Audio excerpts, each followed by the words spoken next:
Hi everyone, so I've got about an hour and a half before I go see Spider-Man Homecoming, which everyone I've been hearing who has seen it, all the critics all the critics, all the pundits I like to watch on the YouTubes who have seen it, all agree it's fantastic, which makes me really happy. Um, I gotta get a who would win done now, or who would win, a what if done. Now I have plenty of suggestions still for what ifs. I still gotta finish out the Radids one. I had one from Brandon Whitman, I believe. I believe that's the person who is. Sorry if I got your name wrong on that, Brandon. 1 second. Let me just scale through my comments real quick just to make sure I did get that person's name right. Pretty certain I did. Yeah, Brandon Whitman. It's either Whiteman or Whitman, whichever way it is. Sorry if I mispronounced it. I'm probably gonna go with Whitman for the time being. Um, he's now always gives me some good ideas, but every now and then I just want to do an idea that I just got running through my head because that's the way this works. I love your suggestions, and I'll still take the suggestions and get to them eventually. But that's the way this works. Sometimes I'll just do one that I want to do. And this idea I had was, what if the fusion dance existed from pretty much the get-go of Dragon Ball Z? Now, the way I see the fusion dance existing is thus forth. Now, when it comes into play is not the very beginning when Radz comes. It's during the training for the Saiyan Saga. So Goku's dead, Piccolo's taking Gohan off for training, and the Z Warriors are training at King Kai's place. Or not King Kai's, Kami's place. Now, Kami is Kami. Kami doesn't know everything. Sorry, there's like smudged all my glasses. Doesn't know everything. But you know who's been around longer than even Hank Kami, who's been the caretaker and assistant and attendant, and has wisdom worth of knowledge for the current Guardian, the future Guardians, and the past Guardians of the Earth? Popo! So let's assume that Mr. Popo decides, now listen up, maggots. I'm going to teach you the ultimate technique. It will combine you into massive warriors who cannot be defeated. It's like, oh, really? What's it going to be, Mr. Popo? It's like, you're going to dance. What? It's like, but maybe we should just, you're going to dance.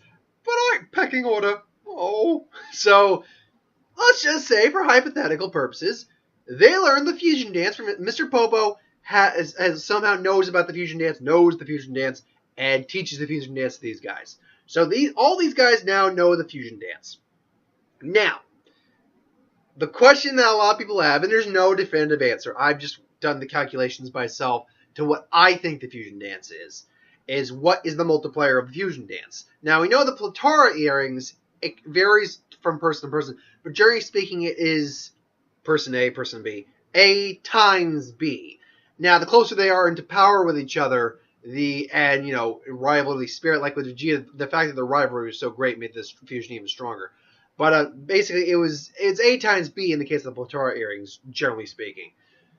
But we have no, because that's actually in an official part of DBZ, like a Daisenshu or something like that, magazine.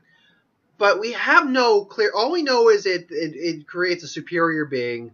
It lasts only 30 minutes. After that, you gotta wait an hour to do it again. You gotta match your powers up evenly. So the way I figured out what I interpret the multiplier to be is by figuring out, when I was doing the power levels for the power level videos later on, is figuring out what Super Saiyan 3 Gotenks' power level was, and then basically reverse engineering that, scaling back the multiplier, and figuring out what the Gotenks base at that time, and then what the kids' two powers evenly combined would have been, and so forth. So basically, what I came to believe is that the fusion dance, and this is what I think a lot of people from what I've actually seen kind of agree with it. It's A plus B, but with a 10 times multiplier, because it just the level of the fusion compared to the two parts making it up it's just there's too big a disparity. So A plus B times 10. That's what we get. Now, all these fighters know Krillin, Yamcha, Tien, Chaozu, even Yajirobe, because he's there, know the fusion dance. And all I think are actually a little stronger because of that. Like, a little bit, learning to control your balance your ki and stuff like that, I think would give them at least a little boosted power level. Nothing serious like whatever, because I think Krillin stands actually somewhere in the realm of about 1200. That Super Blast, you see that 1,777 energy blast. or a power level you often get when you look at power levels, is not his actual power level. That's what his power level was when he was doing that like supercharged blast. Kind of like how when Goku used the Kamehameha, his power level went over 900, but his base power level was only about 416 at that point. So that's where that comes from. But yeah, Krillin maybe like we actually about 1300. Chaozu might be round off to about 700. Tien would be about 1900, and Yamcha would be about somewhere in the neighborhood. I think where it was 1500. Now, when they get there to stage right, Piccolo remarks that you've all gotten much stronger. Then say, "Hey, Vegeta, we're here. Look, Vegeta, more bald people." It's like, oh god damn it, Nappa, he was a prison. But Nappa, shut up, bitch. Anyway, so they show up and they grow the Cybermen. Now, right off the bat, Tien I think is actually among the best sensors of the group. Particularly if you notice in the Universal Survival arc, he's able to sense that despite Universe 8 having only 8 visible members, there's clearly 2 that are still there. They're just... One's probably invisible. The other, I think, is probably really small. I think that's the common theory going on for that. So he can tell, like, no, these guys powered. None of us are strong enough to take them on. And then suddenly the Cybermen show up and say, he was so weak we could actually grow Raditz. I hate you all. Anyway. I might keep doing some DBZ abridged quotes. So there's like, it's like, you think it's something Piccolo. And it's like, Piccolo, go on, Chaozu. Krillin, stand back. Yamcha, you have this? It's like, yeah, you know it, bro. So it's like, huh? You want a war? You want a fight? We'll give you a fight. And then they're just like, Vegeta, what are they doing? I think they're dancing. Why? It's like, maybe to encourage a huge end. It's like, well, that seems pretty stupid. Ha! A fusion hot dance? What's that, Vegeta? And all of a sudden they suddenly go, what? Vegeta, what does the scouter say? And then, Vegeta puts his scouter back on because, there's that moment. They can hide their powers. Like, and all of a sudden it's like, yeah, 30,000! It's like, what? 30,000? Boom! And then all of a sudden he gets a gut punch from the newly emerged Tiencha, who is, well, not a canon character, a canon, or in the actual show, so like manga, a canon game character. That fusion actually exists, Tiencha, in the game. So Tiencha shows up and just boom. Now Nappa knows that with against a 30,000 power, he's not going to win. And I think Nappa actually quickly, because the personalities tend to vary a little bit, but generally speaking, they do seem to be a bit cocky. At least Gotenks is extremely cocky, which may stem from the fact that he's formed from 2 immature kids. So, slams them. Melee pretty much just incinerates him. Vegeta powers up full, and knowing that he can't, maybe he's trying to backtrack. He's like, I was saying elite, but then what is this technique that gave him so much power? It's like, then just boom, Tiencha just reappears. Blah! Vegeta just, goes right to the back of the head. So now it's a fight. Vegeta's doing his damnedest, but he can't take on Tiencha very well. Just, damn you. It's like, that's a Galagon fire!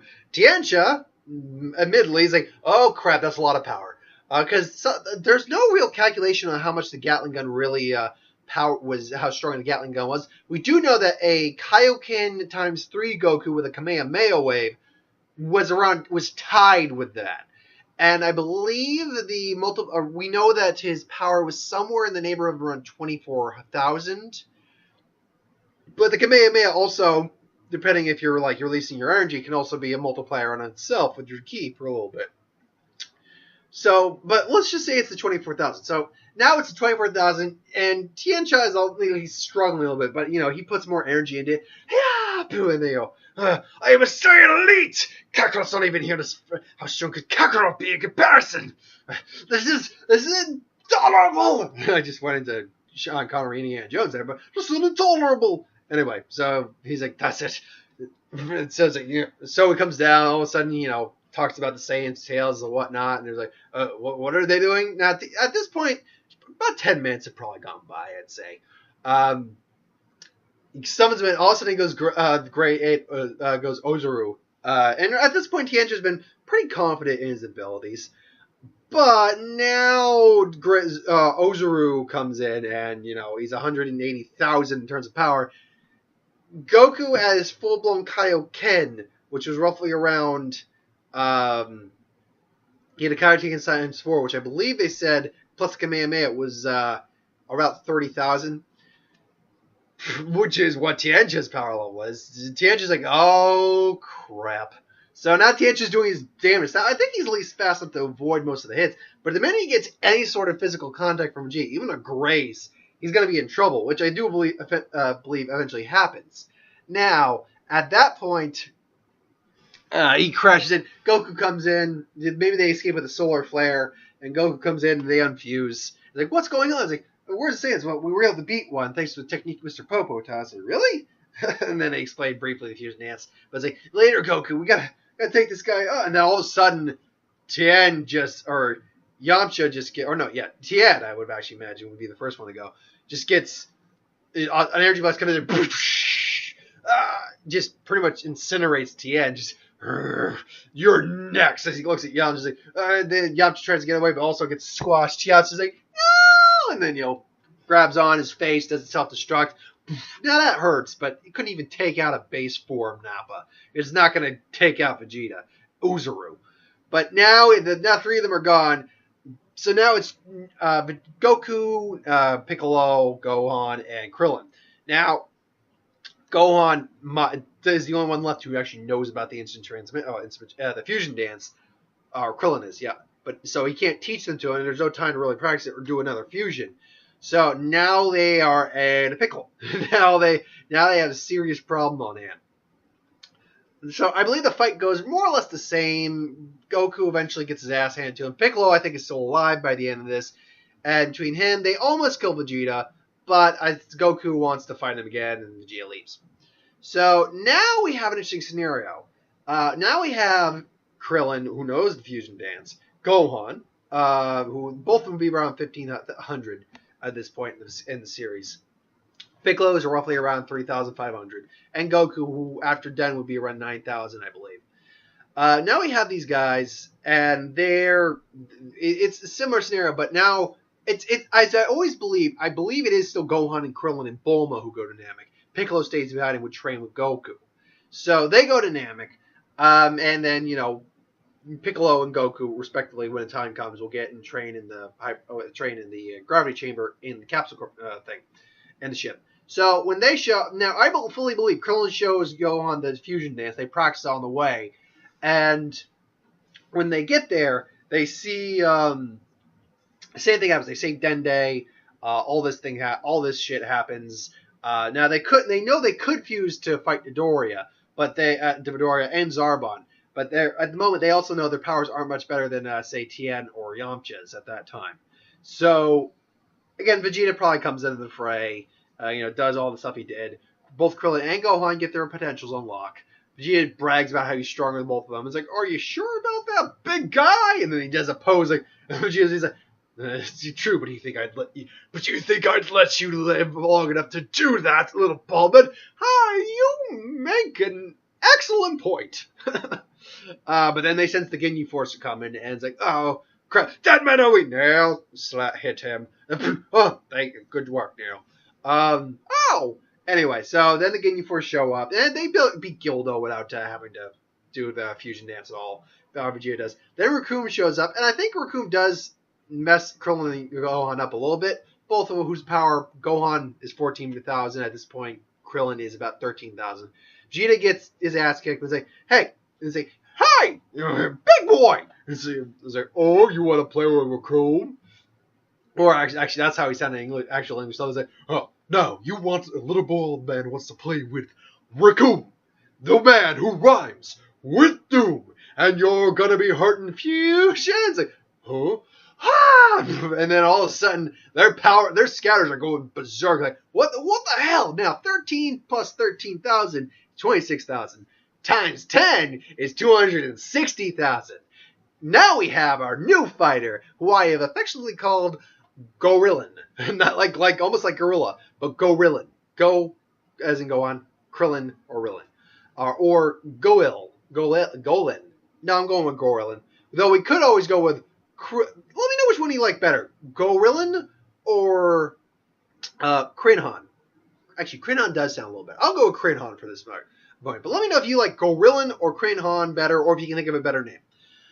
So, by the way, we'll cap this off at the end of the dynamic arc because I'm getting close to the 20-minute marker, so I want to try to cut off 20 minutes.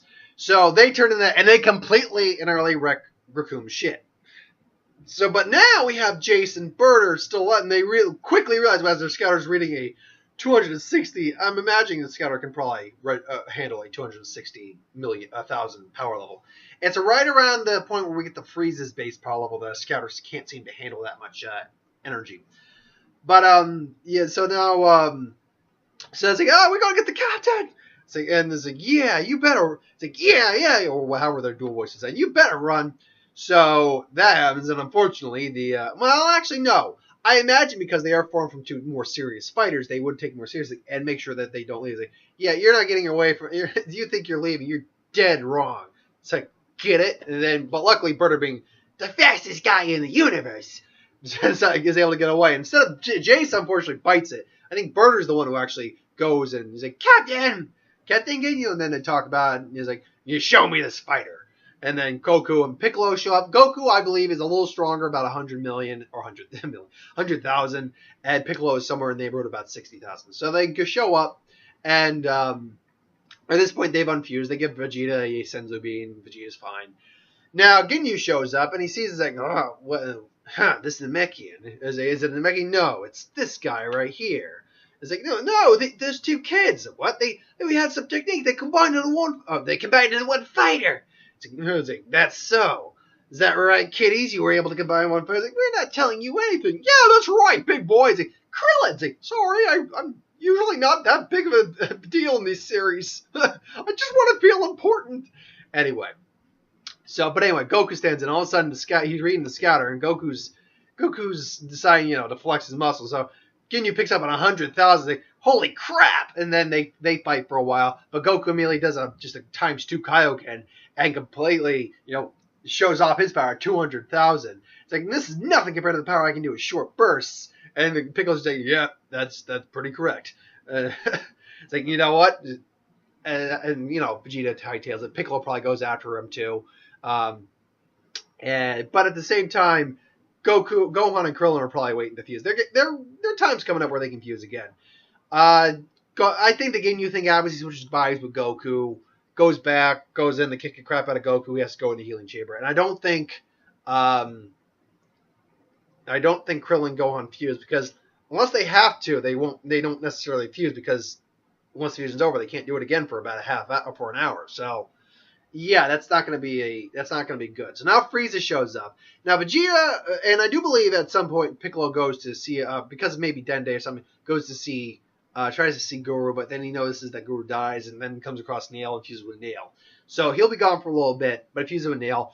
We don't know how strong Piccolo is, but I imagine because Nail was impressed with his power, it has to be somewhere in the neighborhood of 100,000 or more. Therefore, the Piccolo Nail fusion we get in this isn't as strong, but I imagine it'd be somewhere in like the 800,000 area. Let's say that. For some reason, fans like to give them about like 8,800. I don't know why.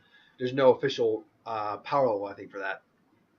Anyway, Vegeta and Frieza fight goes about the same, and then turns into second form Frieza. Now, initially, Krillin and Gohan would fuse, but however, he immediately takes out Krillin like he does, and just shing shing. Oh, I have to say, my favorite form of death might be impalement. So now they can't fuse. So now they're go ahead, smash it, feminine alien. Go ahead, strong as there is. Oh, that happened. Piccolo shows up. Krillin gets healed. And, Piccolo's handling his own against second form Frieza. Frieza decides, no, I'm going to go third form. Transforms into third form Frieza, which is like the Ridley Scott looking motherfucker. And starts to own a whale on Piccolo. However, what he's not noticing is no, we gotta help this Piccolo. That's right. Fusion. Ha! And then now you get Krillin. I'm going with Krillin on this one. Krillin. Now, we do still have official powers at this point. Gohan's around 200,000. Krillin is somewhere in the neighborhood of, or at least at that point, is around 75,000. So they gotta lower themselves to their base. Ergo, now we have 75 plus 75, 150,000 times 10, 1.5 billion. Now I don't believe that's as strong as third form Frieza, but it's definitely strong enough to hold its own against third form Frieza and dish out a decent amount of damage. So they come in and they're going at it, boom, boom. Now Krillhan is definitely definitely on the worse for wear side compared to Frieza, but Frieza's also not feeling great either. Vegeta gets healed by Dende. Final form Frieza shows up, and then that happens where, that whole shtick happens. The fusion wears off, and they don't have it, and they can't. The fusion won't be any stronger than any other time, simply because they can't do the fusion. Even if they could do the fusion, it wouldn't be any stronger than what they were already fighting as. But then Goku shows up. Now, Goku's a little stronger in this scenario. I'll give him an extra million onto his base power, so he's around 4 million. So he's holding it. Him in the fight with Frieza happens about as it does in the series, though Goku holds his own better. In fact, he has a bit of an edge in the fight. Now, we go to the 50% Frieza, and when he goes 50%, and Goku's using Kaioken times 10, he's not getting thrashed as bad, because you have to add an extra 10 million onto his power. He's not getting thrashed as bad, but he's still getting pretty thrashed. If he were like power level 5 million at that point, and went Kaioken times 5, then I'd say the fight would still be on a decent footing with Frieza holding the edge. But Frieza's still whooping him pretty good. Goes Kaioken times 20 in that scene. Now, he is 30% stronger, 33% stronger, a third stronger than 50% Frieza at this point, because he would be at around 80 million. And when Frieza tries to block it, he's maybe has to use an extra bit of power. He's going to be hurt. And I don't think he loses a limb, but maybe his right arm that he uses to block it, or it was his left, whatever arm he uses to block it, is like kind of like twitching. He can't move it for a little while. Just is like smashes him. Frieza's now hurt too. So maybe they got a shot at this point. Piccolo comes in, does that kick. Krillhan comes in and is definitely stronger than Piccolo, I think, at this point. So they come in and they do their best to keep him occupied, but they both go down hard. Not dead, but go down hard. Goku manages Spirit Bomb. They unfuse again. Everything's happy. Frieza comes back up from the grave.